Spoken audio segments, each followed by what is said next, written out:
Hi everyone, welcome to the second webinar of a series of webinars conducted by TCS in lieu of the upcoming management case study examinations happening in February 2023. My name is Nick and I'm one of the lead tutors and evaluators for MCS at TCS. So let's look at the session outcomes. Out of the three webinars, this is the most important webinar. So in this webinar, I'll be taking you through answering technique as well as time management technique, which are extremely important areas because most students do not know how to develop answers. Most students run out of time, thereby end up providing half-hearted answers, or they end up providing incomplete answers. And if you provide incomplete answers, then your chances of passing the exam is extremely low. All right. So in order to practically replicate this answering technique as well as time management technique, I will be taking you through a mini mock and its suggested answer.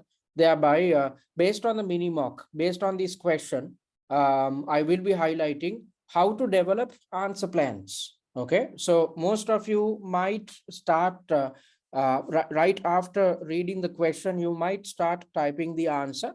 That is not the correct thing to do. You might be headed in the wrong direction, and halfway through only you would realize that, and you'd have to end up deleting your answer, thereby wasting your time. So rather than doing that, you can practice the answering technique which we are highlighting in tonight's session, and it will help you to manage your time appropriately as well. And at the very end of tonight's session, I'll be talking about how or what you need to do to bounce back from failure. There could be students who attempted the previous MCS examination but could not, clear it, but that's totally fine. I'm going to take you through common mistakes conducted or carried out by students, and based on these mistakes, I'll be highlighting what you need to do or the type of action you need to take to get rid of these mistakes this time. All right. So let me remind you about the schedule of the webinar. So we have already had the first webinar where we provided a 6-week study plan. And there might be students who had missed out on the first webinar. That's totally fine. You can refer to the recorded version of webinar number 1 under the free content tab via our website.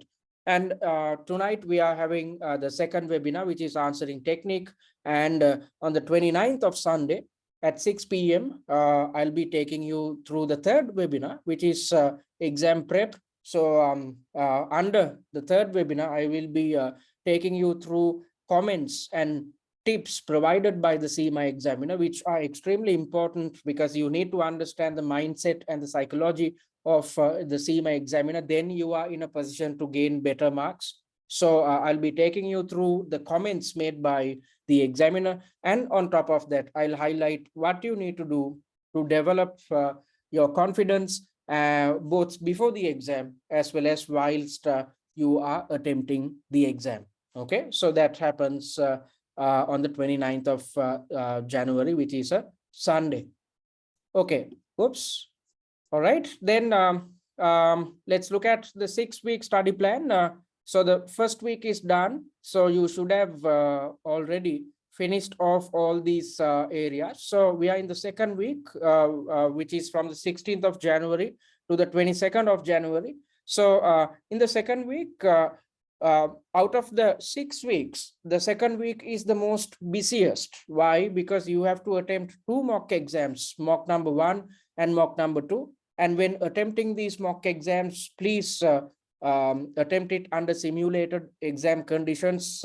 Don't break down, the mock into several parts and try to attempt it over several days. Instead, allocate 3 hours of your time, and when attempting a mock, do it at a stretch. Okay, allocate 3 hours of your time and do it at a stretch rather than trying to break it down, because you need to get yourself accustomed to real life exam conditions.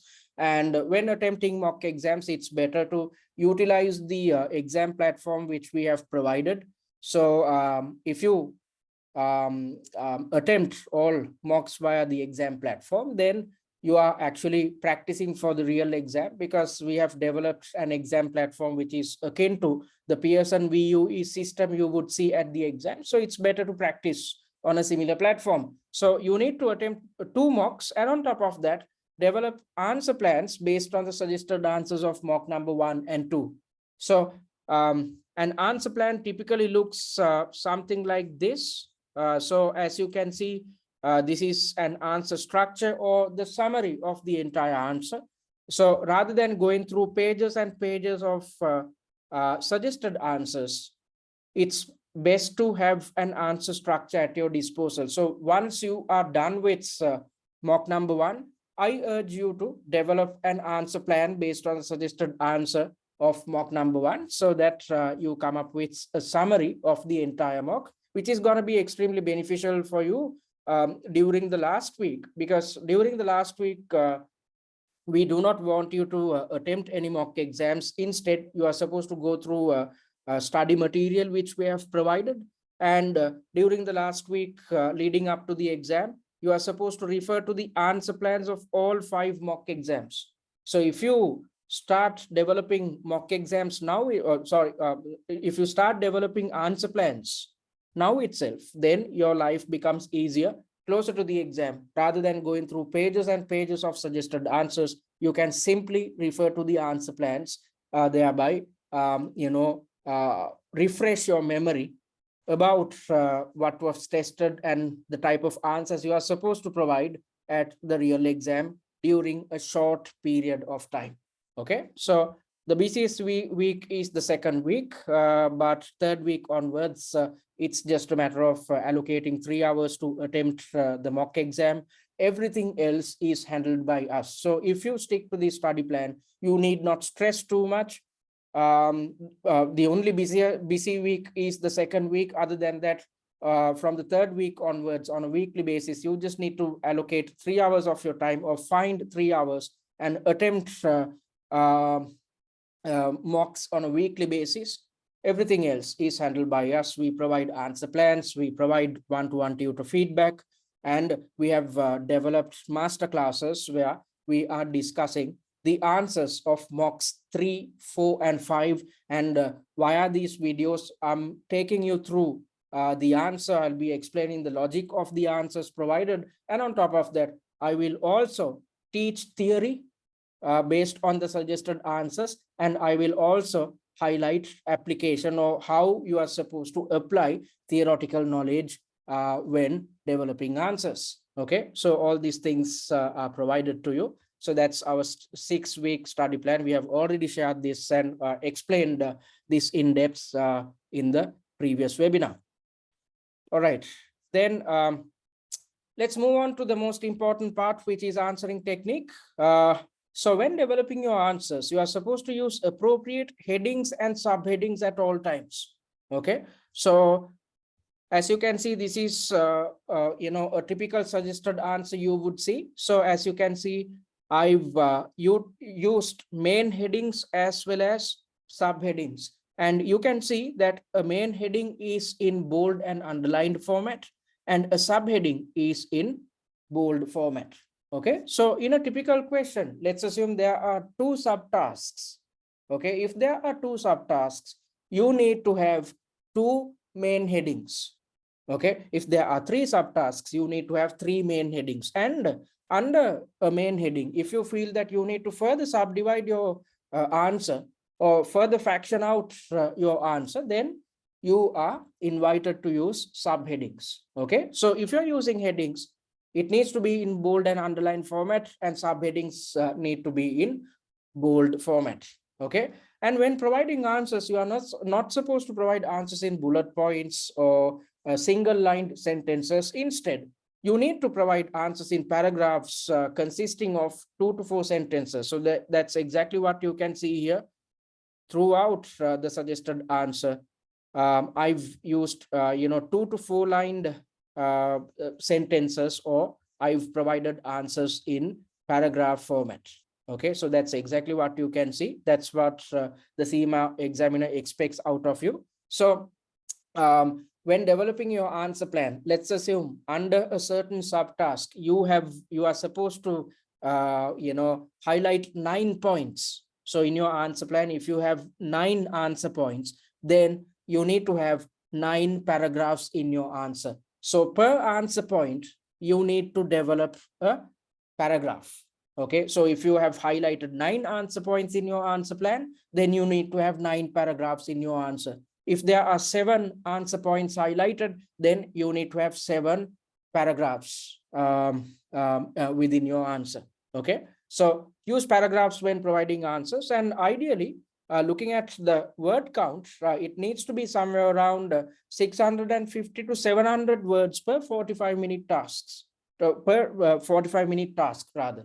Okay, so as you know, your paper, the time allocation is 3 hours. However, the paper is divided into 4 main tasks. So the time allocation per task is 45 minutes. So ideally, looking at the word count of a 45-minute task, it should be somewhere around 650 to 700 words.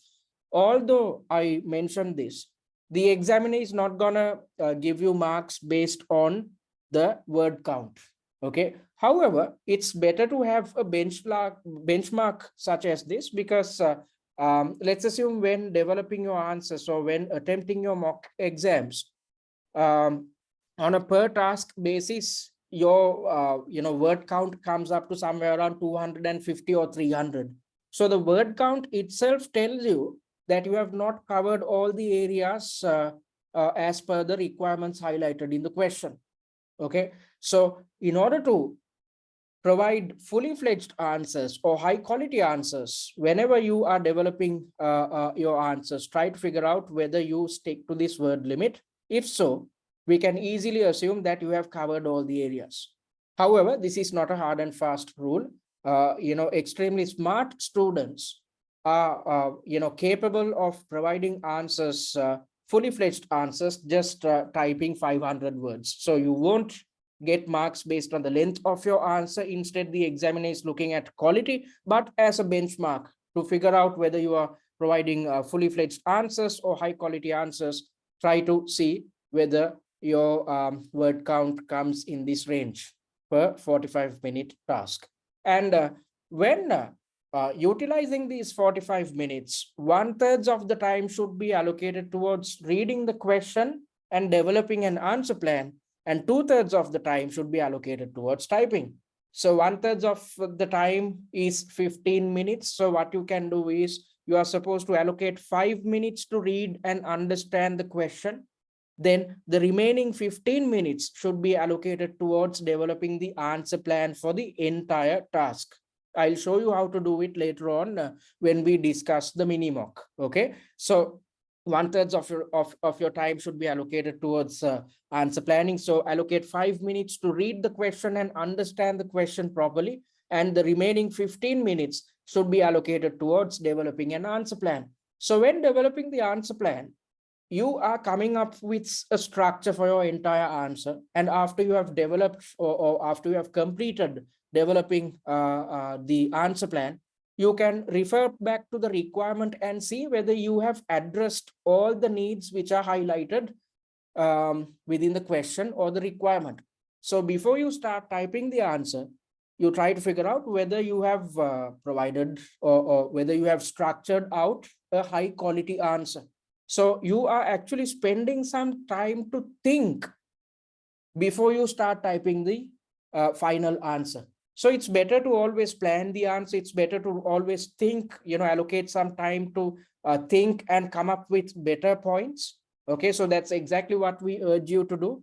And the remaining time, which is 25 minutes, can be allocated towards typing the answer. That's enough and more time, because once you had developed an answer plan, you know what to type.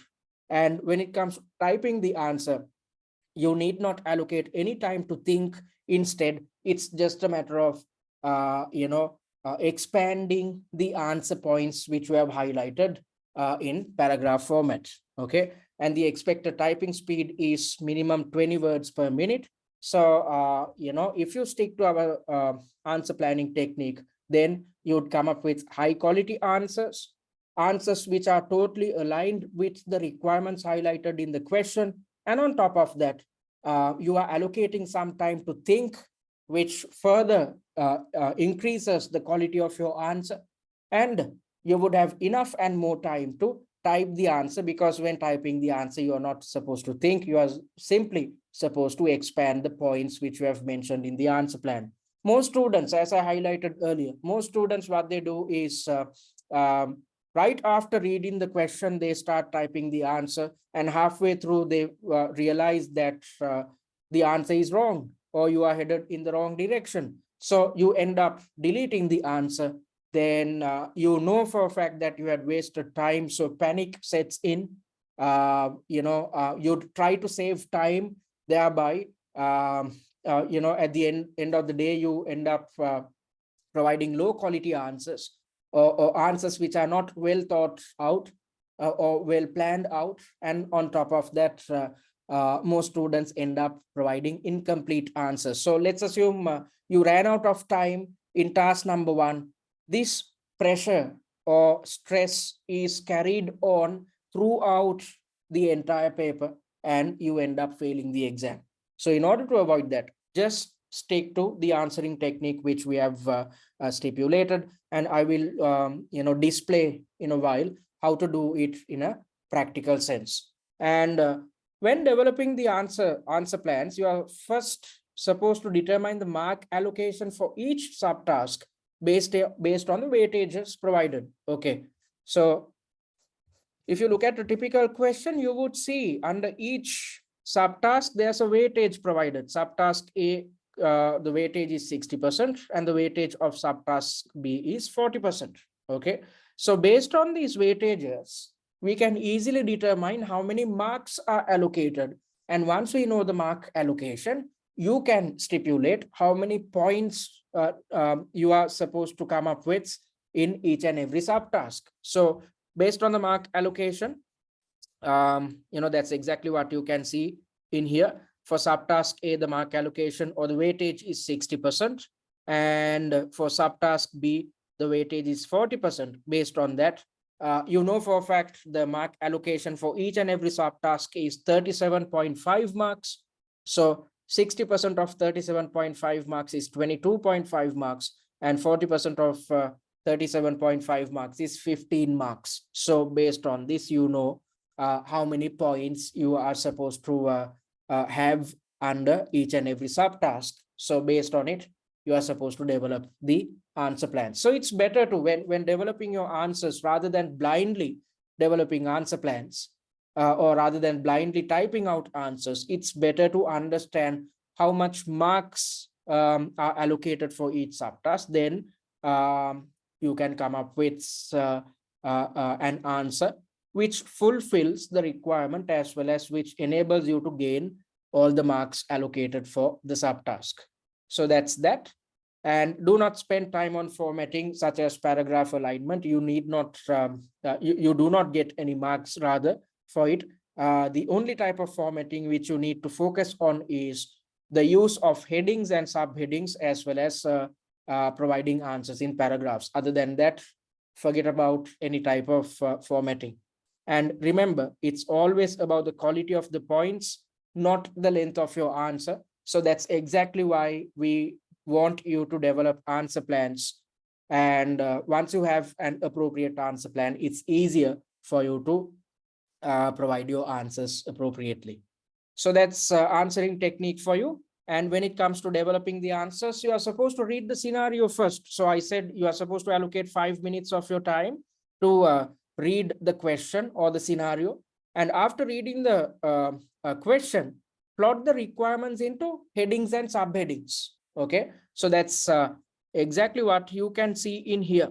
Okay, so after reading the question, plot the requirements into headings and subheadings. So a heading is in bold and underlined format, as I told you earlier.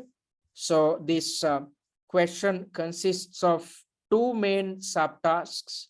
Okay, so then you need to have 2 main headings. Okay, so this is main heading number 1, and this is main heading number 2. And under the main headings, I've developed to further subdivide the answer. I've developed subheadings. You can see the subheadings in here. Okay, so right after reading the scenarios, you are supposed to plot the requirements into headings and subheadings and invest time to understand the requirement clearly. Okay, so try to figure out what the exact requirement is.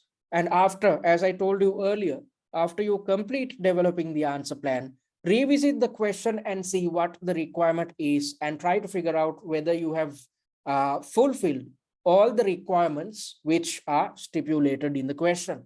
Okay, and plan the answer first. As I told you earlier, 15 minutes should be allocated towards developing the answer plan. And when developing the answer plan, do it on the answer screen itself, not on the scratch pad. Why am I asking you to do this? Because when you are shifting between two pages, you might miss out on certain points which you have highlighted within the answer plan. Let's assume you develop the answer plan on the scratch pad.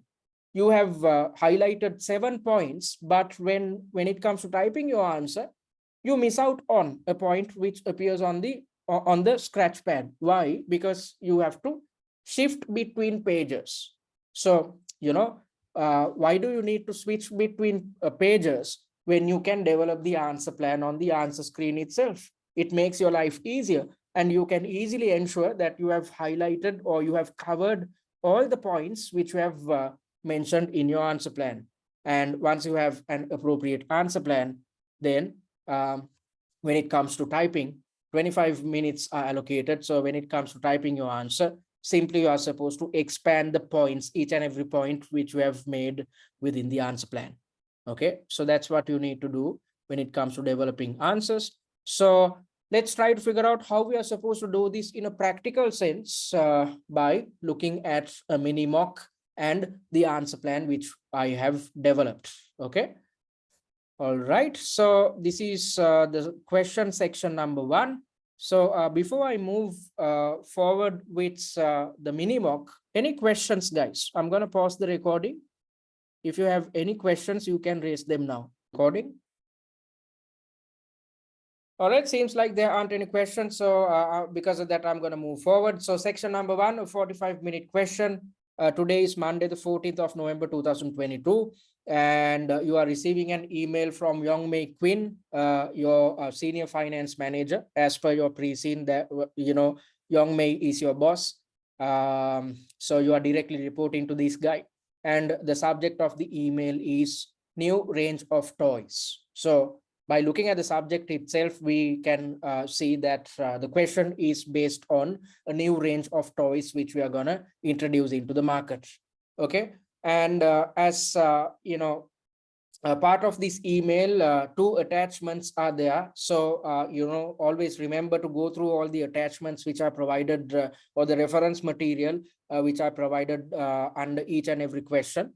Okay, because all these reference material or the attachments carry important information, and this information needs to be utilized when developing your answers. One of the attachments carries an email which Young Mei has received from Jamil, and it consists of Jamil's views on the new range of products that we are considering bringing into our retail product portfolio. And the second attachment carries information or an extract taken from the first draft business case prepared by one of our managers, and it has to do with an introduction of or the introduction of a new range of toys as well.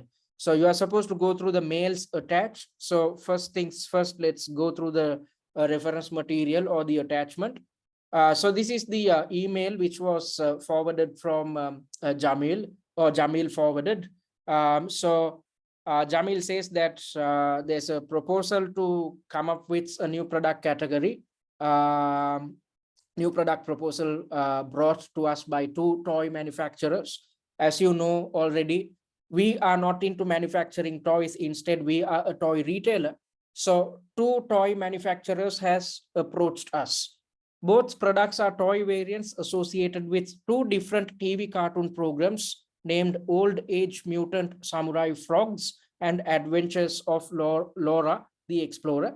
And, these toys have grown, or this popularity of these cartoon programs had grown and continue to grow in popularity in Westaria.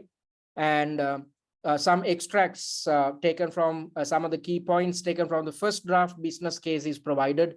Jamil is asking for help in outlining the risks and mitigation strategies associated with this, including your advice on pricing. So let's try to figure out what appears under the second reference material or the second attachment. So an extract from the business case is provided. So this provides information about the two different types of toys: old age mutant samurai frogs and the adventures of Laura the Explorer. So first, let's look at old age mutant samurai frogs and what these toys are about. This TV program or this cartoon program has been around for nearly a year and was on the verge of being cut from the air, but has gained unexpected momentum in Westaria in the last quarter due to similar looking generic frog toys gaining popularity. So this TV program was popular, but the broadcasters were supposed to take it off air.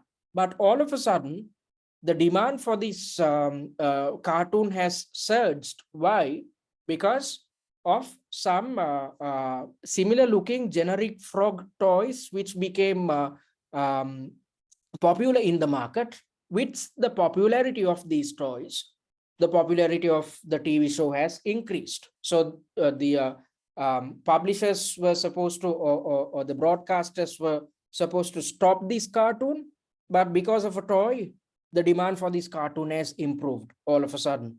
And this was initiated by a small scale online toy manufacturer called blissfultoys.com. So these similar looking generic frog toys were introduced to the market by a small scale online toy manufacturer called blissfultoys.com. So the demand is being driven by Blissful Toys. The program has begun to increase its on-air presence across Westaria with various cable networks. So these guys were going to close down the show, but all of a sudden the demand has increased. Because of that, demand for the toys had increased. Because of that, the popularity of the TV show had increased as well. When it comes to us, when it comes to selling these type of toys, the plan is to first sell a few generic action figures and plush toys to test the waters.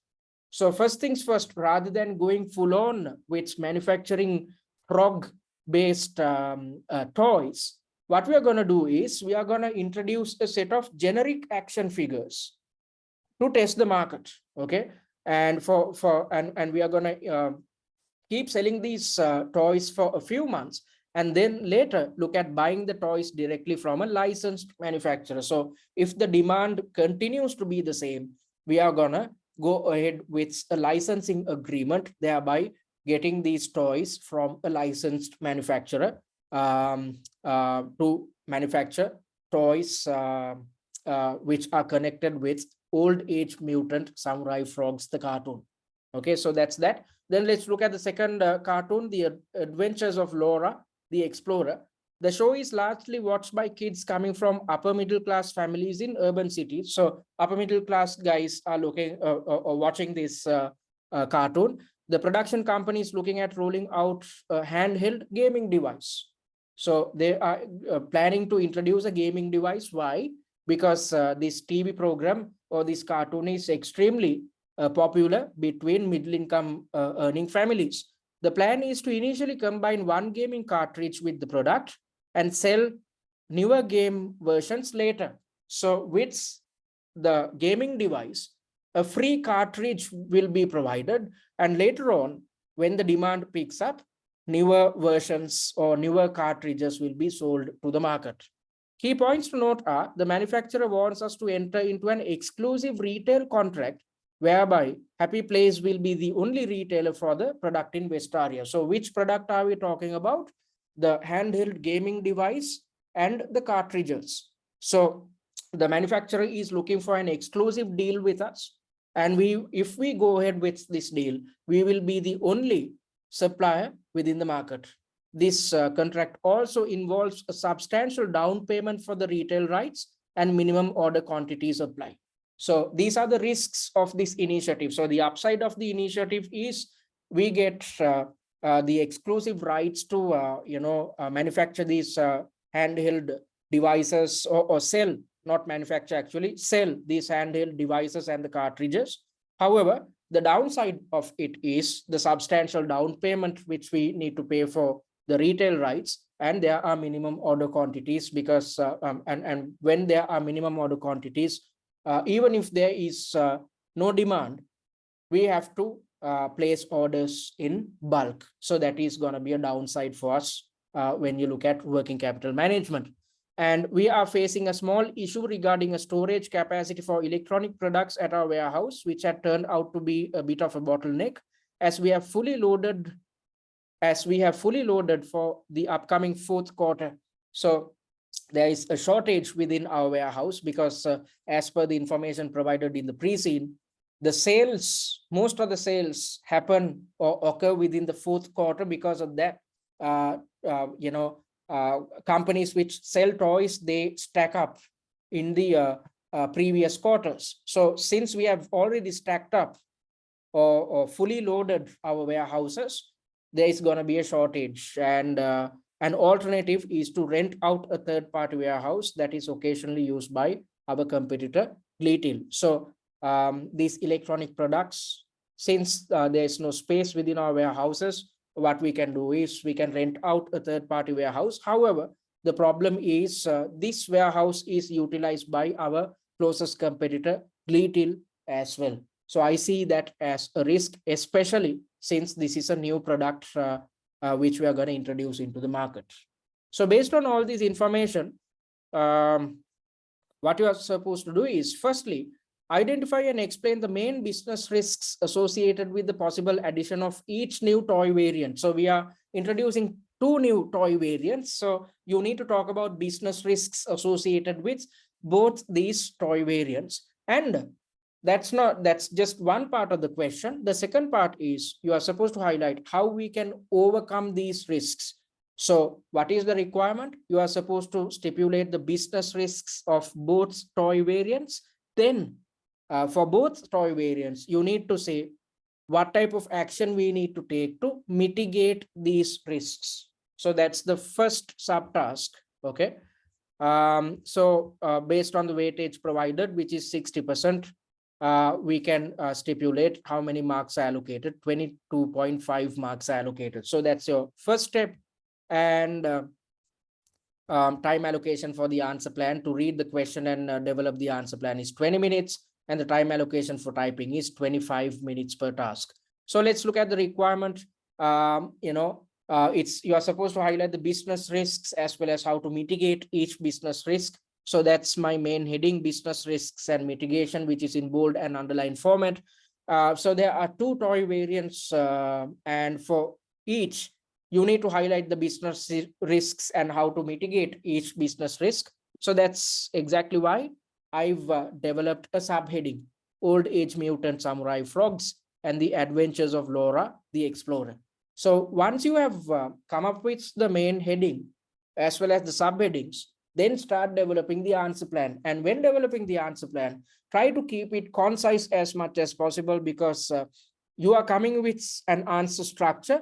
And if you can understand it, then that's what matters. Okay, so keep it simple as much as possible when developing the answer plan. Don't write paragraphs and paragraphs or answers, or don't provide don't come up with points which are lengthy. Try to keep it simple as much as possible. So with regards to Old Age Mutant Samurai Frogs, there's a product risk. What's the risk? What if the demand for the product falls in the future? Why am I saying it? Because in the past, the demand for the TV show was dropping. So because of that, the publishers were trying to get it off air.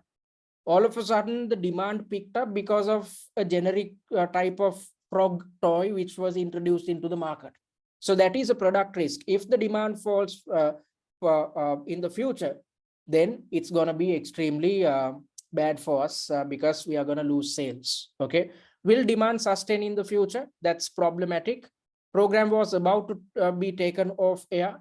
And on top of that, the demand increased due to a small scale online retailer. So these things cannot be seen as factors which is going to affect the demand of the cartoon forever. So in the short term, there's a surge in demand, but in the long term, demand might fall. And how are we supposed to mitigate this risk? Further research before launch to justify demand. So it's better to conduct further research about the TV program and the popularity of the TV program before we launch the product, because in such a context, we are in a position to figure out how much of a demand the TV show is going to have in the future. And based on that, we can stipulate how much of a demand toys or, TV, the toys which are based on the TV show might have in the future. So in order to understand when conducting this research, it's better to understand the unique selling point or unique selling proposition of blissfultoys.com, because Blissful, as per the question, Blissful Toys had introduced this product into the market. So let's try to figure out what is unique about this set of products and what actually drove towards driving the demand for this failing TV show or cartoon. Okay, so that's how we are supposed to mitigate this risk. Then there's a reputational risk as well, which is connected with old age mutant samurai frogs. Product is an imitation of the original characters. So Blissful Toys had not introduced original characters into the market, yet they had come up with imitations. So this is an imitation of the original characters. And if we try to imitate, we might have to face legal action, which leads to reputational risk. If so, it leads to reputational damage and waste of management time and organizational resources. Why? Because we spend some time to research about the market. We spend some time to come up with a product, and on top of that, we have to come up with sales strategies and whatnot. So we are spending a lot of time, and all this would go to waste if we are supposed to face legal action. Okay, so how are we supposed to mitigate this problem? We have to explore licensing. We can see whether we can go for licensing agreement with old age mutant samurai frogs designers or developers. Then if that is the case, we can avoid this reputational risk or the risk of legal action. Okay, as you can see, I've utilized information taken from the question, and on top of that, I've provided practical answers. And this is a P2 related area where risks and mitigation are tested. So, all these things are highlighted in here. Then let's move on to the second toy, the Adventures of Laura, the Explorer. There is the strategic risk. First things first, I'm going to talk about the strategic risk. We have never sold products from the gaming industry. Gaming industry products are out of our scope, which exposes us to strategic risk. Because we have not done it before, we might face some hindrances. We might not be able to compete fully with experienced players within the market. We might not be able to understand customer needs fully. So these are the strategic risks which we are exposed to. And how are we supposed to mitigate this risk? Selection of a competent supplier or a developer. Because these competent suppliers or developers would have an in-depth understanding about the market, about customer needs. So if we rely on an expert who is already or which is already established within the market, we can avoid this strategic risk. And there is an operational risk as well, using a third-party warehouse for a licensed product. So I highlighted this when I was taking you through the question as well. Since we have run out of warehouse space, we are planning to use a third party. If we are to go ahead with this introduction of this new range of toys, then we have to use a third party warehouse. And this is a licensed product which drives significant competitive advantage.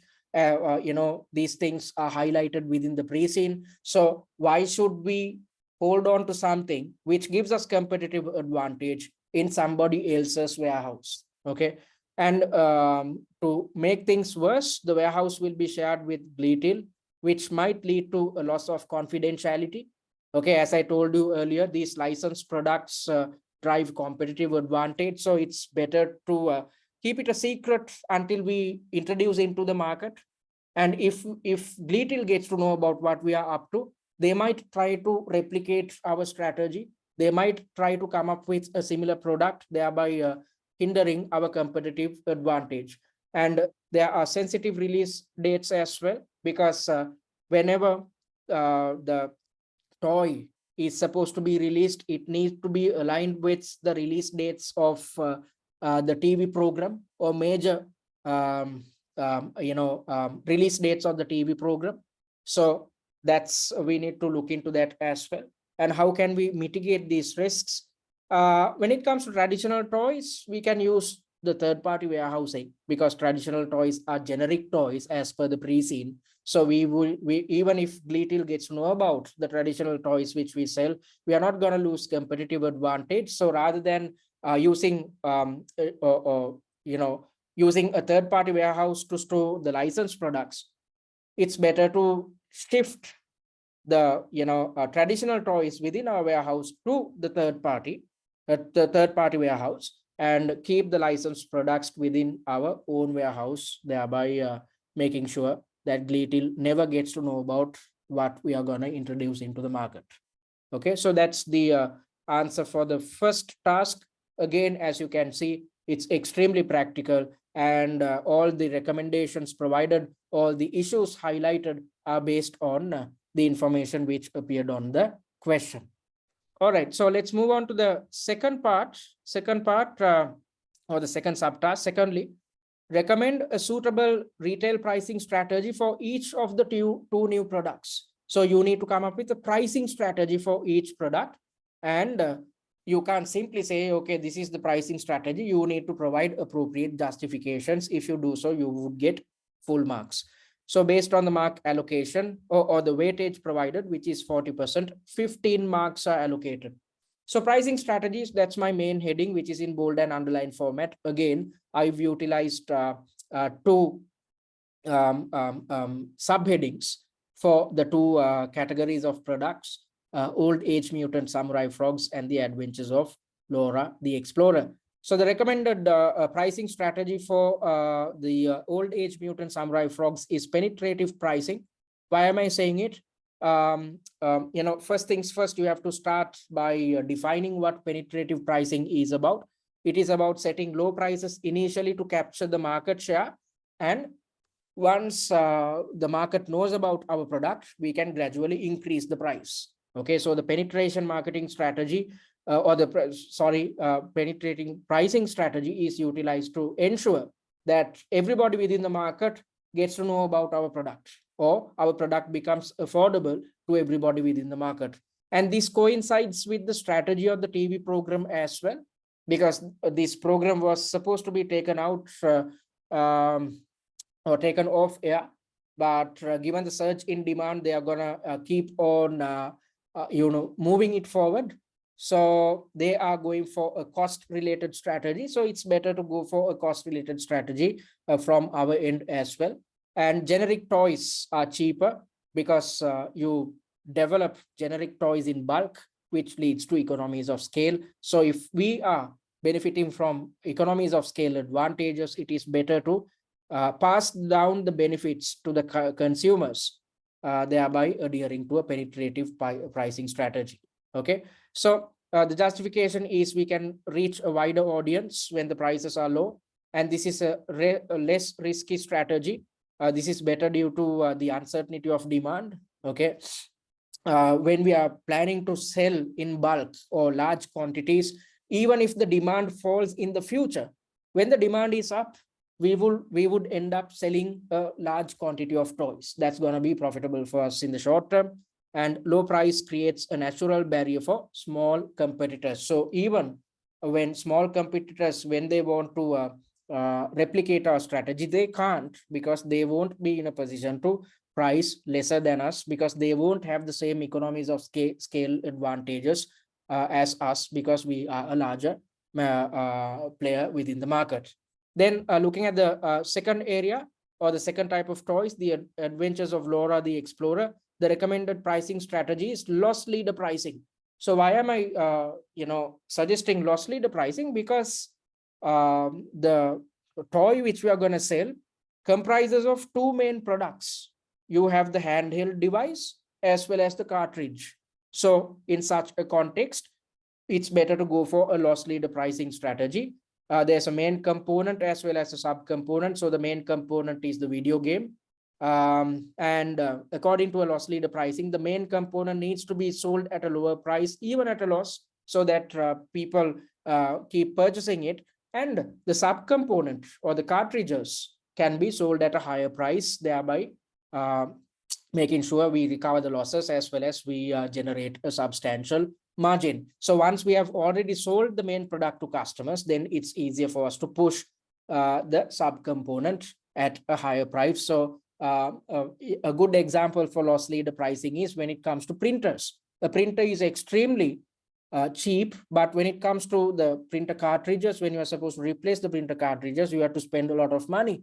So once a customer had purchased a printer, if they are to utilize it, they have to keep on replacing the cartridges. So these manufacturers, they sell the printer at a loss, but they generate a substantial margin and they recover the losses by selling the cartridges. So that's a similar strategy which I'm recommending for this type of toy.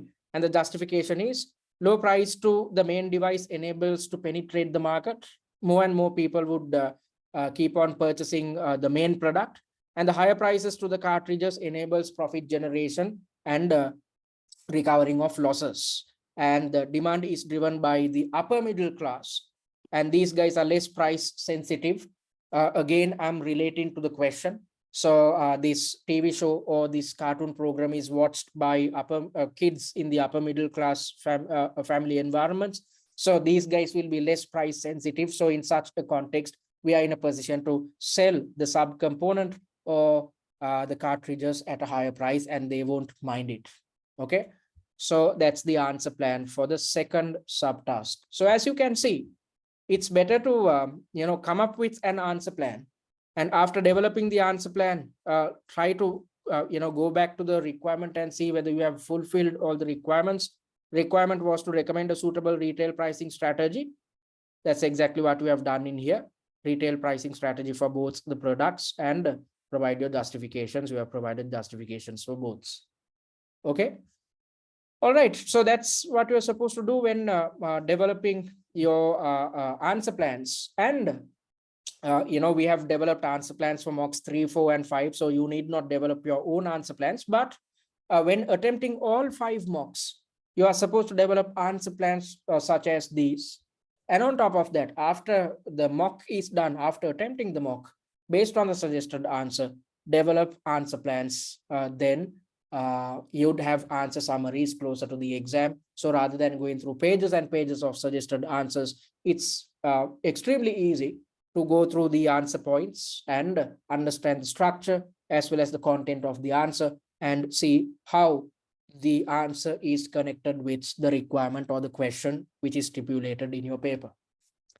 All right. Any questions, guys, before we move forward? Any questions? I hope you guys understood what I stipulated. Let me pause the recording.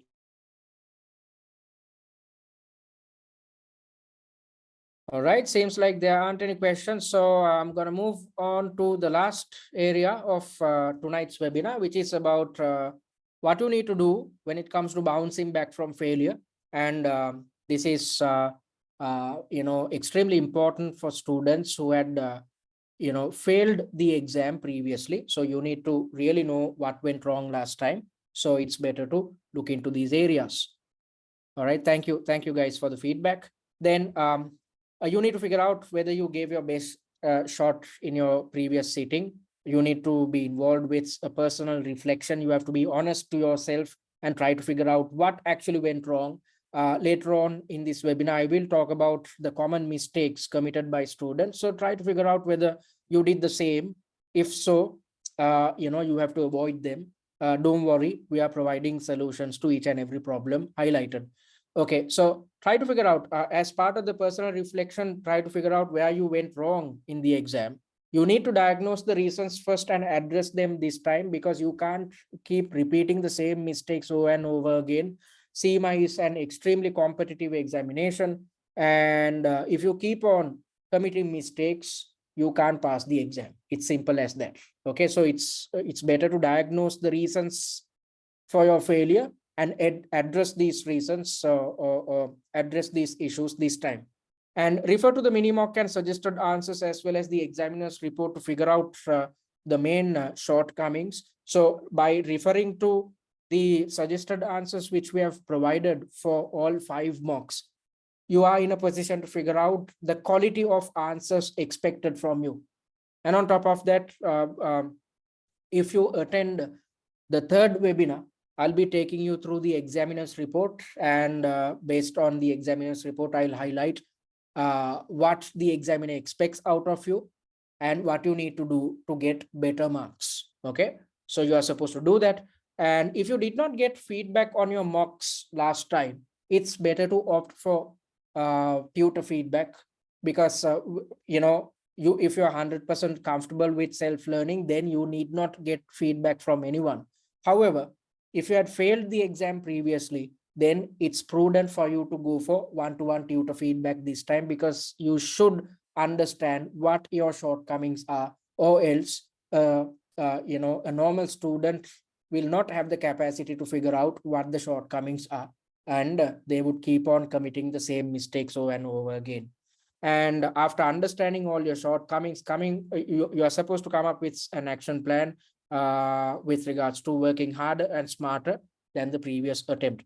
Actually speaking, if you stick to our study plan and if you utilize our resources, then you need not work hard. We have come up with a study plan which ensures that students spend an extremely limited amount of time on preparation, because I believe in students having not spending too much time on studies, because if that is the case, then life becomes stressful. So we have developed a study system where you are supposed to just allocate some time, 3 hours of your time to attempt the mock exam. Everything else is handled by us. All right, so let's look at the common reasons for failure. Practicing just 2 or 3 mocks, that's the biggest mistake a student can commit.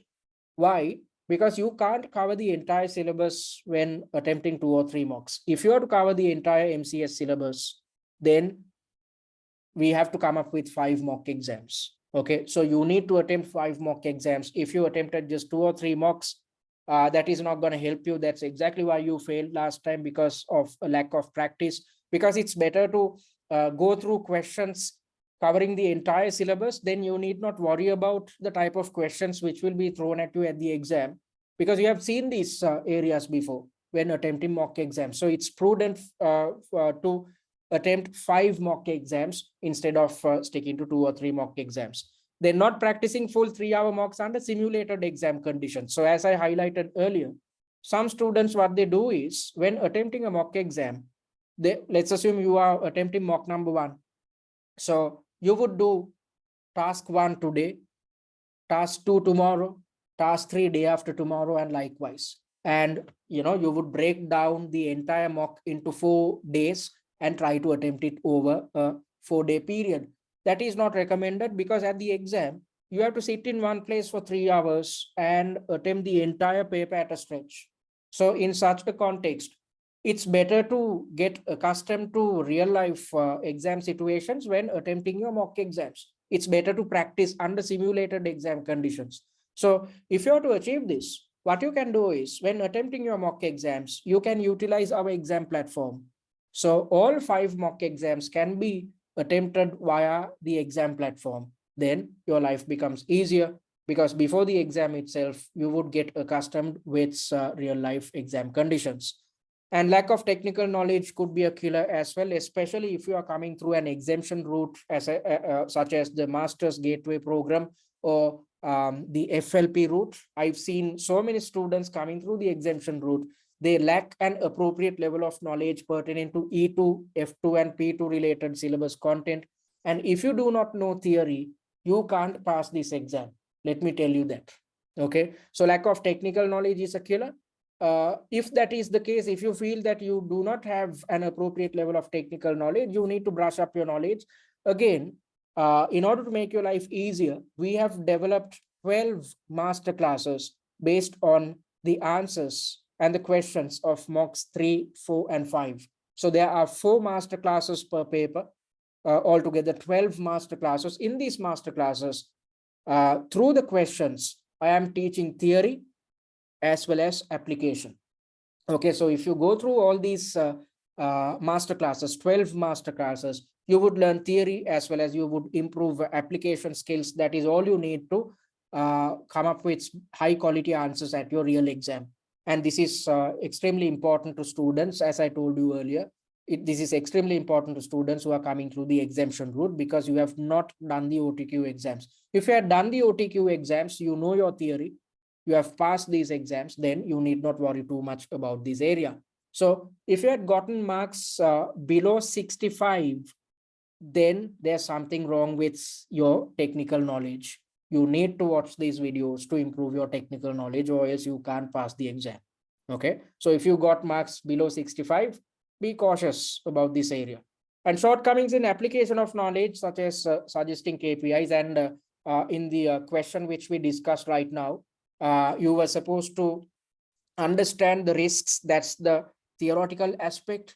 And you were supposed to recommend mitigatory strategies. That's the application aspect. So even if you know your theory by heart, if you can't apply it to a real life business situation or business issue, then you can't pass this exam. So again, via the 12 master classes, we are handling application as well. So it's better to go through these videos to improve your chances of passing the exam. And inappropriate answering technique is a killer. Again, I told you, some students right after reading the question, straight away they start typing the answer without spending some time to think and come up with better answer structures. Instead, what you need to do is you need to practice this answer planning technique which we highlighted. You can't actually develop answer plans within 15 minutes unless and otherwise you practice. So if you practice 5 mock exams, each mock exam carries 4 tasks. So you would be practicing answer planning techniques 20 times over. That is more than enough practice for you to replicate the same methodology at the real exam. Okay, so when you are attempting mocks 1 and 2, you might run out of time when developing answer plans. I asked you to develop answer plans on a task basis, allocating 15 minutes. You will not be able to do it when you are attempting mocks 1 and 2. But mock number 3 onwards, you would see an improvement. You would see you are coming up with better answers or better answer plans within a short time period. Okay, so keep practicing this. Then at the real exam, you'd provide better quality answers within the stipulated time period, thereby providing fully fledged answers as well as high quality answers. And mismanagement of time is a killer. Again, if you stick to our answering technique, you can get rid of this problem. And lack of evaluation could be problematic as well, because if you do not opt for tutor feedback, or if you have not opted for tutor feedback, what you would have done is you would have compared your answer to the suggested answer. But if you lack an understanding about theory and application, you can't do it on your own. Okay, so that's exactly why I want you guys to develop answer plans based on the suggested answers. In fact, we have developed answer plans based on the suggested answers for mocks 3, 4, and 5. So you need not do that. You are only supposed to develop answer plans for mocks 1 and 2. And after you complete attempting the mock exam, take out the answer plan and compare and see what you have included within your answer and what actually appears within the suggested answer, or the answer plan which is based on the suggested answer. That's the best way to learn. Okay, and not adhering to a study plan could be a killer. Most students try to do everything under the sun during the last 2 weeks or the last week leading up to the exam.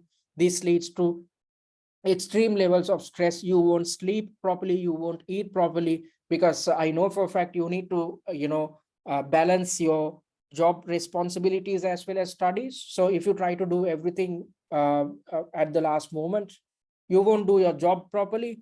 And on top of that, you'd end up failing the exam. So in order to avoid it, just stick to the study plan, which is extremely easy. You need not allocate too much of time on a weekly basis. Only the second week is strenuous. Other than that, from week 3 onwards, it's just a matter of allocating 3 hours of your time to attempt a mock on a weekly basis. So when attempting mocks, what you can do is let's assume you attempt a mock on Tuesday. On Wednesday, so that's 3 hours of your time. On Wednesday, go through the answer plan. That's just gonna take an hour or 1.5 hours. And on Thursday, by Thursday, you'd get feedback, tutor feedback if you opt for it. Within 48 hours, you'd get tutor feedback. Then you'd know what your shortcomings are. And on Friday, you can watch the master classes pertaining to the mock which you have attempted. And after going through the master classes, you would know the logic of the answer, how to improve your application, as well as you'd gain theoretical knowledge. And you have Saturday and Sunday to yourself to improve on any of the shortcomings. If your typing speed is not up to standard, you can work on it. If your answer planning technique is not up to standard, if you're taking a lot of time to develop answer plans, you can work on it. So you can work on your shortcomings on or during the weekends. So that's an extremely easy way when it comes to preparing for your exam. You need not do too much if you adhere to our study plan.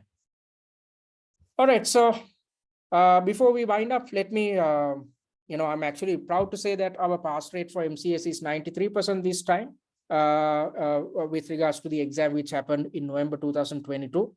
And those, 6 students got more than 100 marks at the previous sitting. Why? Because they stuck to our study plan. They practiced 5 mock exams. They got feedback for 3. So because they practiced what we preached, they were able to get marks in excess of 100. As you know, the pass mark is 80 out of 150, and 6 of our MCS students got marks in excess of 100. Okay, so this is our pass rate. And let me talk about what we offer at TCS. So this is our website, and I'm in the MCS page, as you can see. So press this button to access free content. Okay, and if you want to invest on our products, before investing on our products, check out our sample material by clicking on this button. And if you feel that more and more of your friends or colleagues want to attend these webinars, they can simply register for the webinars by clicking the button here. And let's look at the courses which we offer. First things first, I'm going to take you through the essential pack. This is a package which suits students who are comfortable with 100% self-learning. So if you had aced your OTQ exams, and if you're coming through the CIMA general route, and if you had aced your OTQ exams, then you need not go for anything else. Simply go for the essential pack.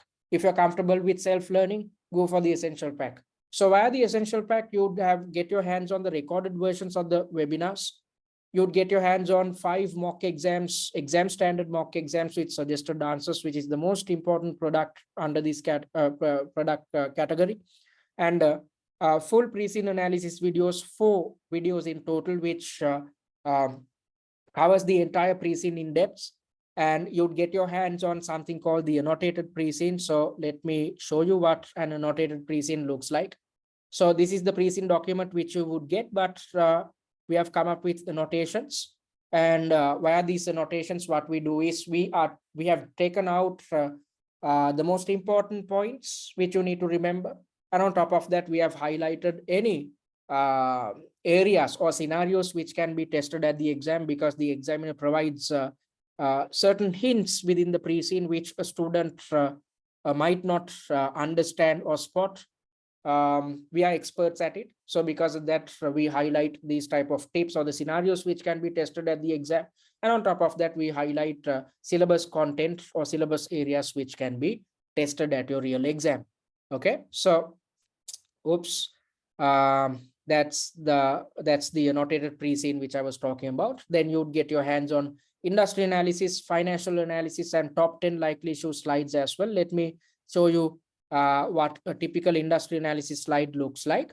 So as you can see, within the industry analysis, an overview into the industry, chosen industry will be provided. We will also talk about the competitive landscape, industry trends, and based on two real-world companies, provide real-world examples. So this entire set of slides under the industry analysis slides contain information pertaining to real-life industry dynamics.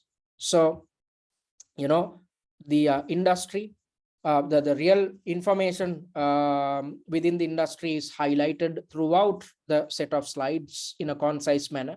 And at the very end, two real-life companies are evaluated and information about them are provided. Why are we providing these industry analysis slides? So that you are in a position to better understand the industry dynamics. So for instance, industry trends, we have highlighted these industry trends, and based on these trends only, future scenarios can appear at your real exam. So we are trying to make your life easier in here, and we are providing a set of financial analysis slides as well, thereby taking you through different types of financial statements provided at your exam. So you'd get your hands on the analysis conducted based on the SOPL, the SOFP. You can see all the information is provided. Most important information is provided in a concise manner, and a ratio analysis is conducted at the very end, and all the important ratios are evaluated in depth so that you are in a position to figure out where the company stands. And the same is conducted for the closest competitor as per the financial statements provided within the pre-scene. Okay, so, and you'd gain access to the online discussion forum, which is conducted via WhatsApp. So that's the essential pack. And the second package is known as the value pack. And this is a package which is suitable for students who are looking for one-to-one tutor support and mentoring. Okay, if you can't handle or preparations on your own, it's better to go for a value pack. So under the value pack, you'd get your hands on everything which I highlighted under the essential pack. On top of that, you'd gain access to the online mock exam platform. So when attempting all 5 mock exams, you can do it within our mock exam platform, which is developed akin to the Pearson VUE system. So you will have the benefit of attempting mock exams under real exam conditions. And we are providing professional marking and one-to-one tutor feedbacks on 3 mocks, namely mocks 3, 4, and 5. And this is the type of feedback which you would get. So as you can see, for each and every paragraph, I've provided an in-depth evaluation, highlighting all your shortcomings. And if you have done a good job, I would, mention that as well. So in-depth evaluations are provided, and at the very end, mark breakdowns are provided, so that you are in a position to figure out in which areas or in which subtasks you have done well, and in which subtasks you need to improve the quality of your answers. And at the very end, general comments are provided with regards to formatting, time management, and if there are specific shortcomings, then we would highlight that as well. So this is the type of one-to-one feedback you would get for the 3 mocks, and you would get your hands on the theory recap slides pertaining to E2, P2, and F2 related study areas. So rather than going through your study texts, it's easier and prudent to go through the theory recaps which we provide, which is a study summary. You can easily refresh your memory in these areas. So the price is £199. Then we offer 2 plus packages, Essential Plus and Value Plus. So if you go for the Essential Plus package, you'd get your hands on everything, all the type of material which I mentioned under the Essential pack. On top of that, you'd get your hands on 6+ hours of video lectures or 12 master classes, as I highlighted earlier, where I'm covering theory as well as application based on the suggested answers of mocks 3, 4, and 5. And if you go for the Value Plus package, this is the ultimate package where you get your hands on all the material which comes with the value package. Plus, you would get your hands on the 12 videos where we explain the answers of mocks 3, 4, and 5. And the Value Plus package is recommended for students who are coming through the exemption route, because as I told you earlier, most students coming through the exemption route, they lack a clear understanding of theoretical content and they do not know how to apply their knowledge. So if you are to overcome these issues, you have to go for the Value Plus package. And on top of that, if you failed your exam previously, then if you got less than 65 marks, go for the Value Plus package. But if you failed but gained more than 65 marks, go for the Value Pack. Because if you have gotten more than 65, then it shows that you have an appropriate level of knowledge about theoretical content. There's a shortcoming with regards to application that can be fixed if you go for one-to-one tutor feedback. Okay. However, if you had gained less than 65 marks, then definitely you have to go for the Value Plus package, because then you would fix issues pertaining to application by going for one-to-one tutor feedback. And on top of that, you would further learn application skills as well as you would learn theory by attending the 12 master classes which we have conducted. So the price is £275. And if you're not part of our MCS WhatsApp discussion forum, you can click on this button and join it right now. Okay, so that's what we offer.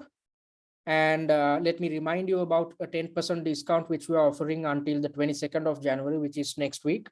So the discount code is MCS10. So if you are planning to invest on our products, please make use of this discount which we're offering. All right, so any questions, guys? Any questions before we wind up?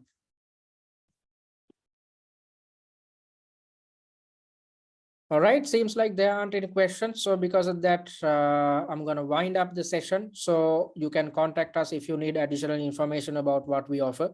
You can contact us via our website, which is www.study@tcs.com, or simply email us or WhatsApp us. This is our WhatsApp number.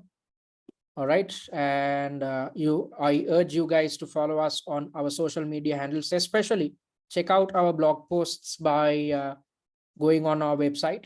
So click on this button and technical information about how to pass the exam, common misconceptions, and what you need to avoid when developing answers. All these things are highlighted within our set of blog posts. So, check them out as well. And having said that, it brings us to the end of tonight's session. I hope you guys gained something out of it. So thank you very much for joining in. And I urge you to attend the third webinar as well, which is happening in another 2 weeks' time. Thank you very much and good night.